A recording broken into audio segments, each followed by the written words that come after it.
Hi, this is Allison Angeles. I'm the host of the Silicon Sanctuary podcast, also the YouTube channel Allison Angelis, Angelis, and the Instagram is Allison Angelis as well. Follow me and or like, subscribe, and comment below. Today I wanted to talk to you about things that people want and how to get them, and being very macro viewed and then micro viewed on describing to you how you can get the things that you really, really want. And I made a list. So I divided it up between two different groups. One is adults, and then one is more young adults. So their needs are actually the same or similar, but they're just titled in different ways. Tony Robbins and Cloe Madanes came up with a list of needs, of what they called needs for humans, the top 6 needs. And he labeled them in this way. The first was love and connection. The second is certainty. The third was variety. Fourth was significance. Fifth was personal growth. And sixth was contribution. So that makes sense to me. When I looked at them years ago, I went and I felt which ones I identified with most, and which one was the most important, the number one most important to me, and then second and third and so on. So the first one, love and connection, since you're a small child growing up with your family of origin or your caregivers, the first thing a child looks for is love and connection. So it's first and foremost. Certainty, number 2. Certainty alludes to security, safety, stability. Most people relate it to financial, which is a big fear for many, many people, is financial fears. So certainty is number 2. Number 3, variety. Variety would be the opposite of certainty. So it would be when things are routine and the sameness, we look for spontaneity and differences to give us some inspiration. So that's variety. The fourth is significance. Significance is really, people don't look for significance unless the first 3 usually needs are met, which of course, if you need to have love and connection, you need to have some certainty that, you can have food, shelter, things like that. Some variety so that you're not bored. And then significance. Significance speaks on probably getting affirmation from the external world. And maybe beyond that is creating your legacy and being noted for that, and wanting other people to validate and feeling that connection of significance. The next thing, personal growth. Once the other needs are met, people also look into personal growth. That's a big movement in the last 10 plus years, 15 years. Personal growth. People are looking for personal growth in not only just their physical fitness, but also in the way that they navigate throughout the world, their behavior, how they communicate at work, how successful they are as persons, and their relationship, and just understanding self-awareness, understanding yourself, being able to navigate self-care, your personal boundaries, understanding what your talents are, what you're good at, how to focus on those things, how to have a mindfulness practice so that you're in the realm of love and abundance and not in fear and lack in your mind states. And then finally, the last need from Tony Robbins and Cloe Madanes is contribution. And contribution speaks to service and figuring out what your purpose is so that you can provide a service or a product or something that contributes to either your community, to your family, or to the world at large. That would be contribution. So my list was a similar list for adults, but I put it in more topical ways, and that would be people are looking to be fit. People are looking to be in shape and to have a healthy body, not only a healthy body, but a body that looks the way that they want it to look. Some people want it to function well, and some people want it to look a certain way. That's all in the realm of fitness for physical body. Also, along with that, people want to be found attractive. They want to be beautiful or handsome or appear strong or flexible or whatever your categories are. People are looking for wanting love. And mostly when people think of love, they think of external affirmation of love. They're thinking of love from others, love from their family, love from their parents, love from their children, love from their coworkers. But really what it really is subconsciously is love from yourself. So self-love. And most people don't identify that. But we're obviously going to talk more about that. People want friends and to be in community. We're social animals. Yes, it's true. And I do want to talk a little bit more about, is particularly in current times, about being alone and how functional being alone can be and how beneficial that can be as well. But friends is something that people want, a group, a wolf pack, a girl gang, whatever you want to call it, a community, a conscious community, friends. So beyond that, people want to know how to get what they want. When they want something, they want to believe that they can get it, and not that life is just like an endless desire for things that you can never achieve or never get. People don't want to know the rules on how to get what you want. Finally, the last two things I put it, people want money. Money pertains to certainty, but not only to certainty. Money is a great thing. It's an energy.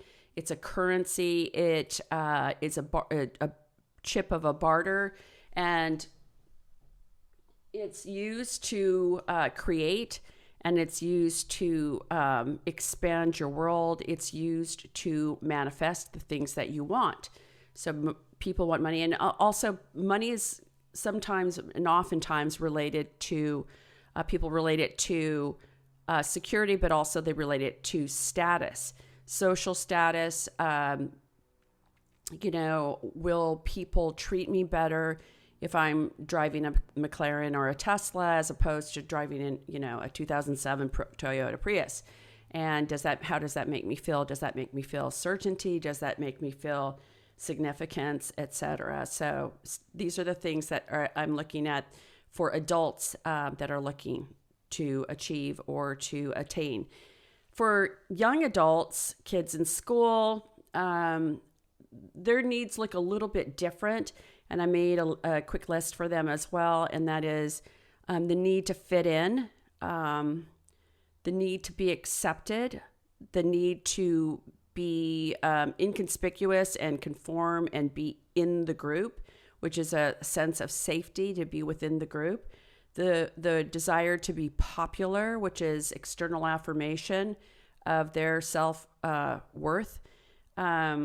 The desire to be attractive to girls or boys, to potential romantic partners or other friendships, the need for friends, the desire for friends, the desire to be able to navigate school and to get grades, big problem, and which is related to respect and or the illusion of respect. They want ease of schoolwork. They want freedom. They want their parents to love them and to give them what they want.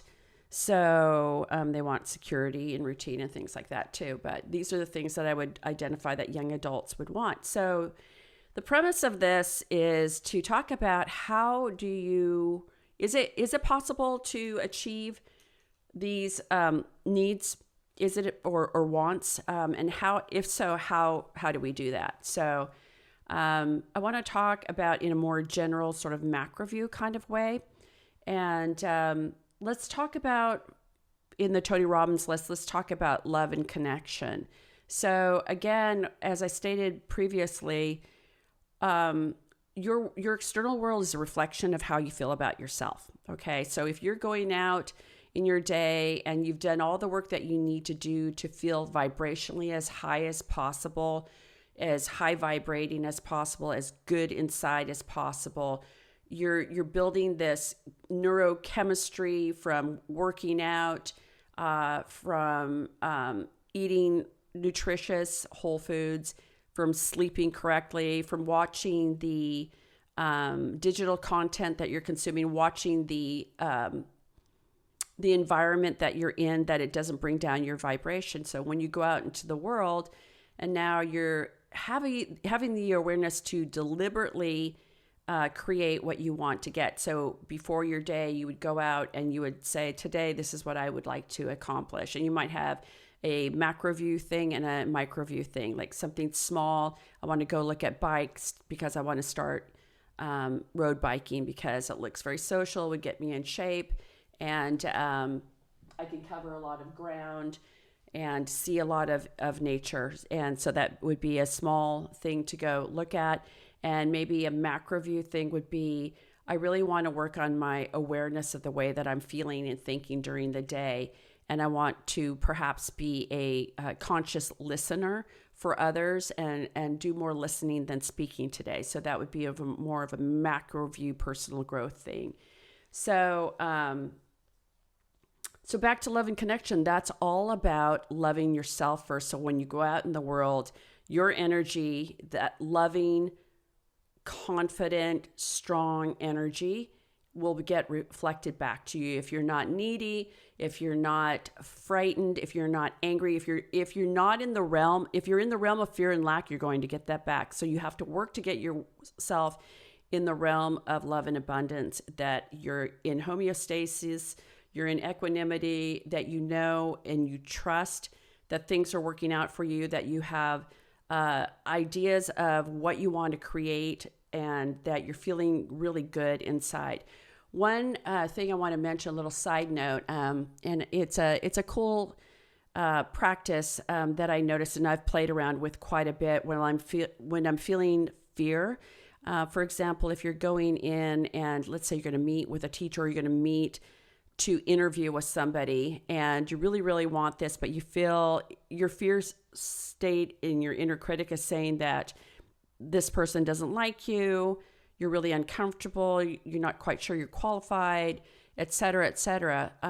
The thing to do is, after you do all the other things that I just previously mentioned with the food, the sleep, the exercise, noticing your states of mind, are you in fear and lack, or can you work out of that and get into yourself into a state of neutrality or love and abundance? Then when you go to meet with somebody else, I want you to have the conscious awareness of being in your light body or being in your higher self. So just transport yourself out of the identification with whom you identify yourself with, your name, your age, your status, the car that you drive, the place that you live, your past experiences. Disidentify with those things and just be in a light space where you're bigger than all of that, meaning that you're connected to your higher self.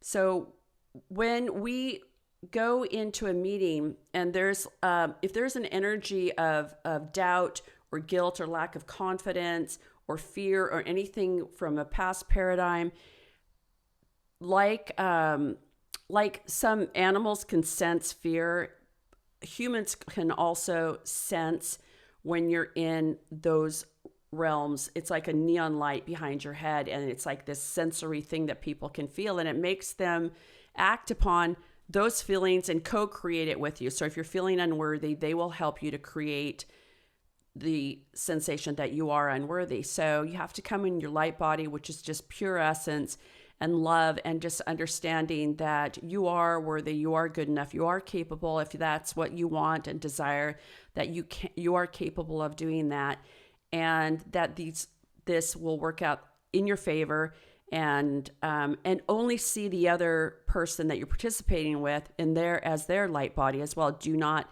see them in your fear state in their lower selves, because then you'll co-create that. Have an awareness to only see the higher self of the other individual as well. So that's one way to get love and connection. So certainty and variety. Certainty is somewhat of an illusion.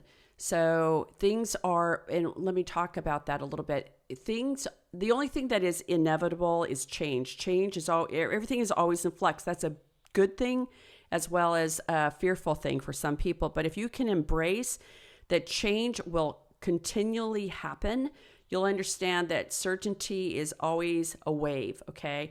Now, you want to change it from a very high spiky wave to a more mellow mid-range wave. So manifesting things that support you financially, manifesting things that are in the realm of beauty for yourself to live in, manifesting friendships, all these things are possible when you come with intention, deliberate creation, coming in your light body, in your highest self, working towards those things. You will be able to build them if you trust and continue on consistently focused. And watch when you feel that you have failure, notice the framing of that and what that does to you. Failure should be something that you embrace, and it should be thought of as a data point to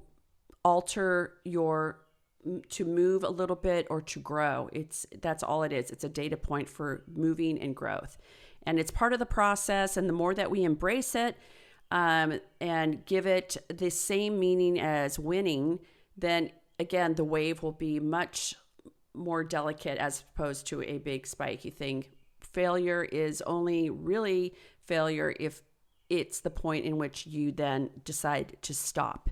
Then you lost and you quit. So watch how you frame failure. For certainty, it can be achieved. Variety, I would say that just having a knowingness of what you enjoy. Think about the things that you love. Make lists of things that you love, things that you want to learn about, things that you want to explore. Always have ongoing lists of things, books that you want to read, books that you want to have read to you, shows that you want to watch, activities that you want to learn, things that you want to personal growth with, physical things you want to change about yourself, subtle body things you want to change about yourself, mental and emotional things that you want to grow in, projects that you're working on, connections that you want to make, connections that you want to repair, things like that. There's just endless lists of things that will provide for variety for you. Significance. I feel that significance comes once you are fully embodied in doing what you love. So notice what you love to do, because you'll feel really good inside when you're doing it. And then you will feel the feelings connected to doing something that's wonderful. It will inspire others. It will at least contribute to them through inspiring them. If not, if it's a service that you're doing in addition, that you're entertaining them, or you're providing in some way a solution to a problem or a service. This is what is in the realm of significance, as opposed to looking for others to affirm us. That's sort of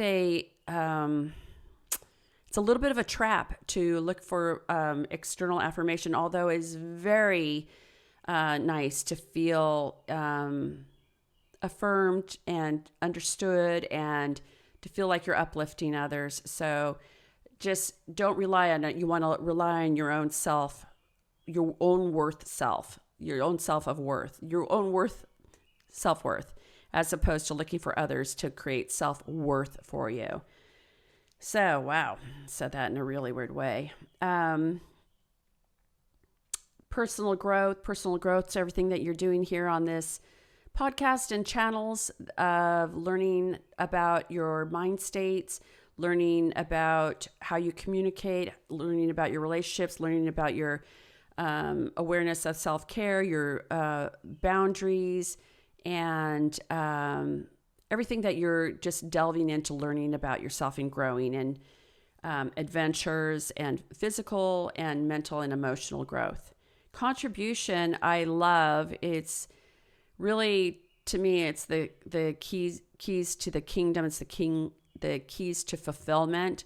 It's about service and how you are in gratitude, thinking and contributing to others, and not in a way that it disempowers you, but in a way that it empowers you. So watch for that. There's a difference between contribution at all costs because you're people pleasing, because you want others to like you, or contribution that is about something that you do naturally, that inspires you, that you love to do, that actually serves others. So that's contribution.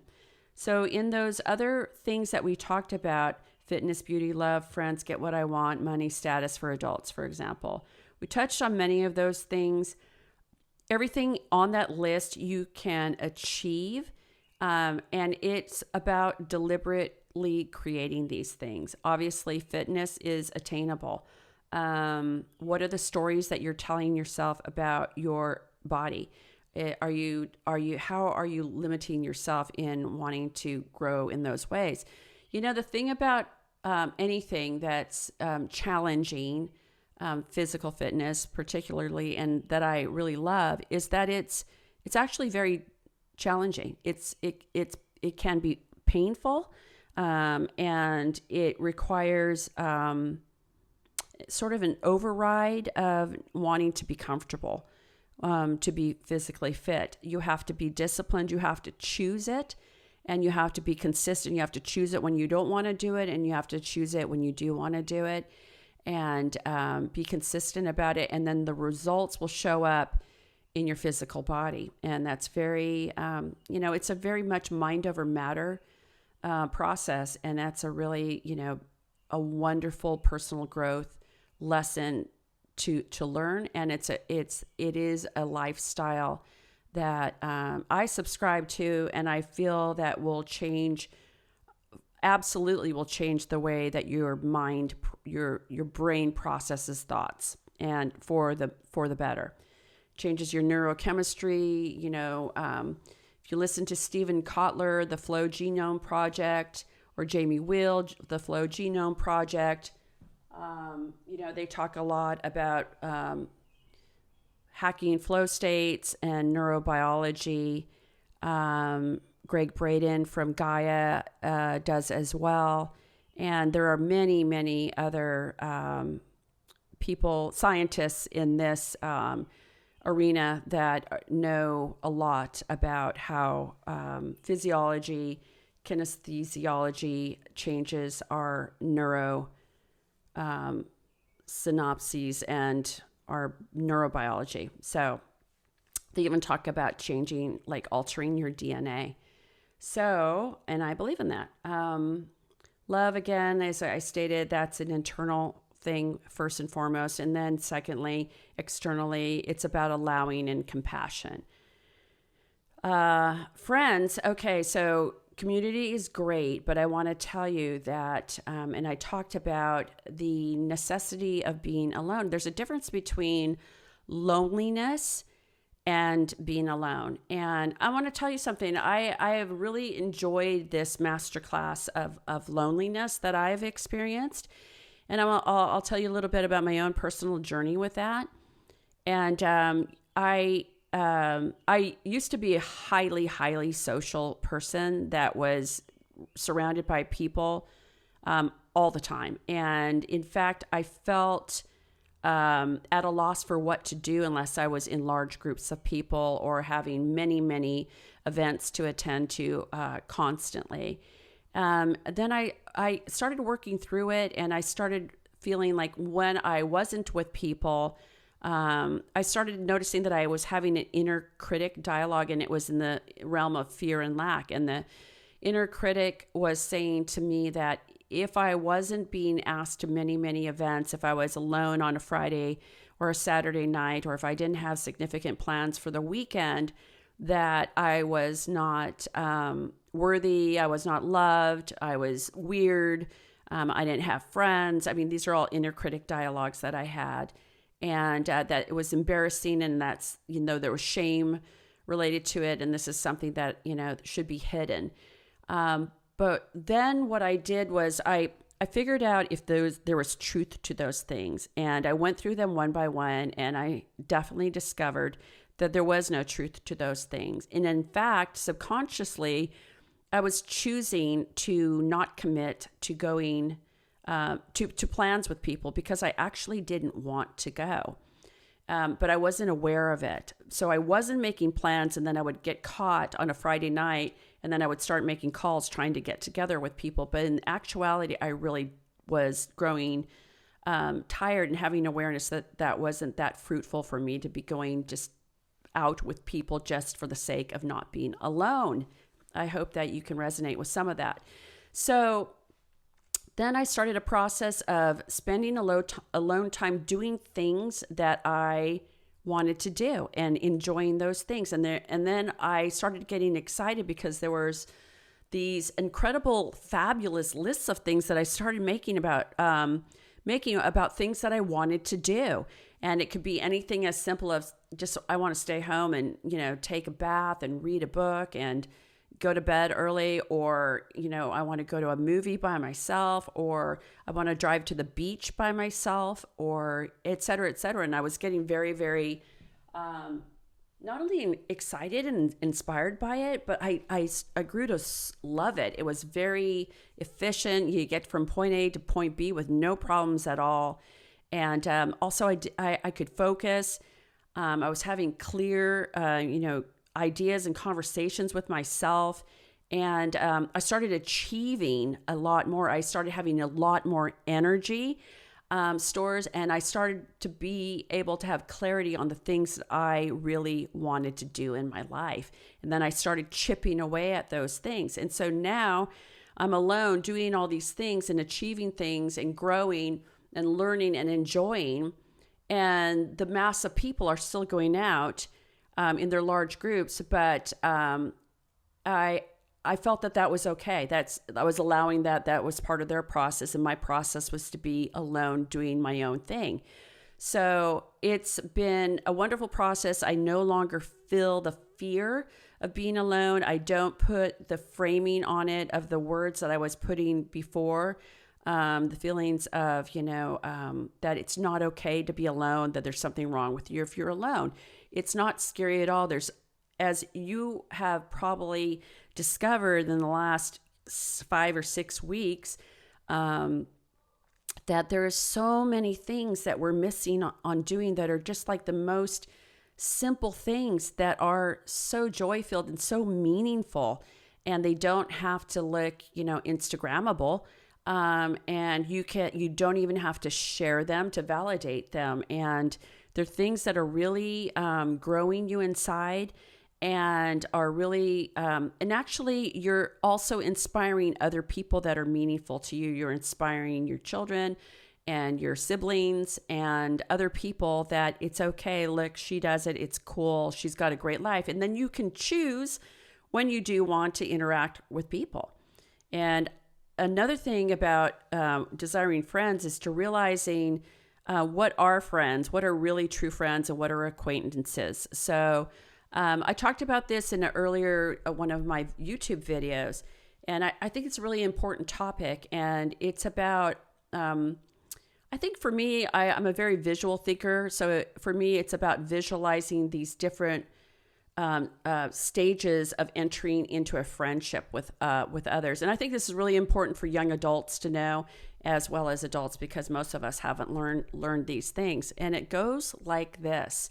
So you go out and about your day and you meet somebody and they're very energetically interested in you, and you reflect that back. So it's very exciting. And so this is a new acquaintance. It's somebody that you don't know well. You meet their, find out their name, you met them at the gym or wherever you met them, and they want to get together, at some point. And then after that, you might spend some time with them. You'll know very quickly whether or not this is someone who is at least neutral, if not empowering to you. If they're not at least neutral to empowering, then this is not somebody that you need to spend your energy on. In fact, you absolutely should be disciplined enough to choose not. Now that you're used to being alone, you could be very selective in not choosing to be with other people that don't empower you, or at least leave you in a state of somewhat neutrality. So, next level is if they are uplifting and they have some value for you and you're co-creating in an empowering way with this new acquaintance, then they go into, like, think of concentric circles. That's the outer circle. You're on the very inner pinpoint of the circle. So that's the very outer circle acquaintance. And then the next circle in, concentric circle in, would be a candidate, what I would call a candidate for a friendship. I made this up myself. We can alter it as time goes, and maybe you guys can help me alter it as well. But the candidate is someone who is very interested in you, values you, and feels good when they're around you. And not only, here's the kicker, not only do they get something from you that inspires them and empowers them, and maybe perhaps teaches them, but this is the kicker on whether or not the candidate goes through to being the friend, is do they also contribute back to you the same values, the same energy, the same uplifting, empowering, they're a good listener, you feel good around them, and they might provide some parallel activity that you do together, or maybe they're even teaching you even better. So this process should go on for a fair amount of time, where you actually see people in all of their element. So where it's very easy. It's a very easy movement when you're working out in the gym. If it's a very easy movement, that's very easy. And when things get a little bit more challenging, this is where you want to notice whether or not this person is somebody that you really do want to let enter into your inner circle of true friendship. So you should know vibrationally. You'll just feel, if you feel a red flag, don't overlook it. You're always right when you feel a red flag. Don't make excuses for it. Don't try to alter it because you're disappointed. Just accept it, and you probably should have a knowing that person will not be someone capable of being in the realm of true friendship. True friendship means someone that doesn't harm you, that's honest, that respects your boundaries. What do I mean by that? And I can talk a lot more about boundaries. I've talked quite a bit on other videos on my YouTube channel. But respect your boundaries means the rules by which you conduct your life. And if you're on time and you want other people to be on time, that's a boundary. It's something significant to you. It's about respect and not wasting time and not having to bury the burden of, uncertainty, whether or not they're going to come or how late they're going to be. So that's an example of one boundary. And then there are many others. Notice when people try to get you to do things that you feel against. And that's someone who's trying to push you through, out of your, where you feel that you should reside, the boundary that you feel you should reside. Okay, I know questions are coming up now about, well, what if this is like pushing you out of your comfort zone? I think that if you reach your highest intelligence, you'll have answers to that. You can meditate on that. You can pray on that. You can get advice on that. And I think when there's a red flag about that, or whether or not that's a true thing that you really do want to delve into expanding yourself. So once people pass that, then they're in the candidacy. They're in the realm of friendship, which is the inner circle, and I really do believe, and I probably think that most of you have heard from others as well, that, in your lifetime, you might have a couple of really true friends, and that's really often how it works. It might be 2, it might be 1, it might be 3. If you're lucky, maybe it's more than 2 or 3, but it's probably not going to be 20 or 30. And that's because everyone is working on themselves. Everyone's dealing with their own issues, their own fear and lack stories, their own experiences. So friends, this is how the friend realm works. And I truly believe that friends are really not a source of continual source of energy. Energy should be daily recharged through the activities that you do, and through your nutrition, and through your sleep, and through your movement practice. That's how you really should store up your energy reserves, not taking the energy of others, or using others to uplift you. This is not high level to ask other people to lift you up, because it leaves them depleted. And if you're constantly relying on others to lift you up, that's really your work to be done. Now, if you need someone, that is either offered to do the work for you because you've asked them, they've consented to it, a professional, preferably, life coach, therapist, spiritual guide, I highly recommend that. I've used many myself, and I have learned a tremendous amount working individually with people that had more knowledge and wisdom and experience than I had at the time. And for me, it was a sort of an exponential growth causation curve that I utilized from hiring someone to help me work through a period in time where I couldn't see the answers clearly. So I do recommend that. But don't use your friends for that, okay? And remember, true friends, very, very few. And don't get disappointed when somebody doesn't pass the ability to become a friend because they're, they don't have the ability. What does that mean? They're not reliable. They don't respect your boundaries. They don't empower you. You don't feel good when you're around them, or they're untrustworthy. So these are all reasons that, those go back into the acquaintance circle, or beyond, outside of that, which is no longer no contact. And I highly believe in those situations as well, and very much a part of your own self-awareness, self-worth, and wellness, okay? Self-care. Lastly, the last two, money and status. Again, we talked about money through certainty and abundance. So money is something that I want to do another whole separate video on, because it's a very important topic. A lot of people struggle with this topic, and it's a really exciting topic, actually. And it's all about, money honestly is all about mind states. It's all about your beliefs, and it's all about your mind state. And then beyond that, it's about aligning with your purpose and the way that you contribute, okay? So I'm going to do the next podcast about money. Great. And then status. Okay, so status, I'm not going to put it down, because it's really what status is about, and it's a real living entity out in the world.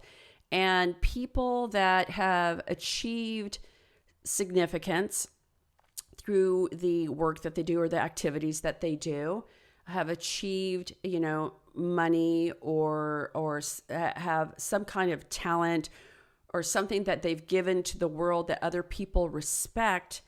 They achieve a notion of status. And what does that mean? Status in some ways is relevant as significance as well, but significance is a little bit different. Status is, to me, when someone has achieved something exemplary or extraordinary, that has let's say a talent or a gift where you're, an entertainer, you're an extremely beautiful model, you're an engineer, that's developed something amazing, you're a CEO of a company, you've accrued large amounts of money, or you have material things, or you're a very well-known speaker, athlete, actor, etc. And the world knows you on this level. They don't know you personally, but they know you from what you've achieved or what you do, and they find value in that. That's what status is related to. People crave it because it's a form of them feeling honestly, on an egoic level, affirmation and worthiness is what that's about. So, and also it's a functional entity in that it will, it gets you special treatment. It gets you people that rever you and treat you as a special person. And so people crave that. How is it different than significance? To me, significance means something that you've created through something that is natural to you, that you love to do. It's a talent or an activity that you love to do that's natural to you. It's a treasured gift that has been given to you, and that you use that to benefit others, that others are inspired from it, they're entertained from it, they're educated from it, they're served by it. It contributes to your family, your friends, and society at large. And that's the difference with significance. Significance is also related to a legacy. And legacy, what does that mean? That means significance, that when you're no longer here, that you're known for what you created. So there's a subtle difference, and actually somewhat large difference, between wanting status and wanting significance. And I've talked about people that were significant in history that were not craving status. Mahatma Gandhi was not craving status, but he was a very significant human rights activist. Martin Luther King Jr., very humble, wasn't seeking fame or fortune, wanted to use media to support his beliefs that were had a lot of, were very helpful to the world. So these are people that achieve significance, not looking for fame or status or fortune from the significance. This is the difference. So again, that's the top list for adults and how to achieve these things. By the way, how do you achieve significance? First off, don't seek status. Instead, seek to do the things that you love, to create the things that you love, and that bring you joy and that high vibrating energy. And then by extension, that will serve and contribute to others, and that will create significance. That's how you create significance. And then if then maybe a byproduct of that is status, but again, that's an external value and not in the higher vibrating realm. So that's it in a nutshell about the adult list of the needs for love and connection, certainty, variety, significance, personal growth, contribution, fitness, beauty, love, friends, get what I want, money, status. So I hope that's shed some light. I will always be talking about these in different ways and more detailed, and citing other people's thoughts and ideas about them and interviewing people about these thoughts and ideas. Feel free to subscribe and hit the bell below and let me know in the comments your thoughts, and if there are any other topics. I have lists and lists of topics that I'm still talking on, but things that are specific to you that you would like to talk about. If you'd like to be on the podcast where I interview many different innovators, creators, and rebels and people, thought thinkers, DM me and or comment below, and I will get in touch with you. And then the next podcast, I will talk in detail about the list for young adults, the fitting in, being accepted, safety, being popular, having girls or guys like me, grades, respect, ease of schoolwork, freedom, parents to love me and give me what I want and give me freedom. So I'm going to break all those down and reframe those in different ways that show you how to get those things point by point, and help you to, you know, have the tools that you need to just have all these things that you want, but I'm going to reframe them in a different way. So again, it's Allison Angeles. Also follow me on Instagram. That'd be great. And love you guys. Bye.